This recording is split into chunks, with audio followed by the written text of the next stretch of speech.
Old ജനറേഷന് അത്ഭുതം, new ജനറേഷന് കൗതുകം. സലീമിന്റെ കടയിൽ പതിവ് പോലെ ഇന്നലെയും മത്സ്യങ്ങളെത്തി. വിൽപ്പനയ്ക്കിടെ വാലിലേക്കൊന്ന് നോക്കി. അപ്പോഴാണ് ആ കാഴ്ച കണ്ടത്. നീർത്തി നോക്കിയാണ് നമ്മളിത് കണ്ടത്. അങ്ങനെ വാല് ചുരുണ്ടിട്ടുണ്ടാകുക. അപ്പോൾ നീർത്തി നോക്കിയാണ് ഒരു മഞ്ഞ പുള്ളി ഉണ്ടായത്. നീർത്തി നോക്കി. എഴുത്ത് അറബിയാണോ എന്നറിയാൻ വിദഗ്ധരെ കൊണ്ട് പരിശോധിപ്പിച്ചു.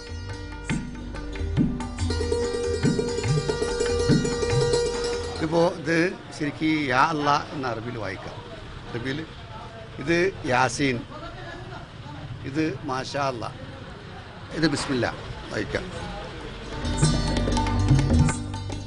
ഒപ്പം വലയിൽ കുടുങ്ങിയ മാന്തലുകളെല്ലാം ചട്ടിയിലായി.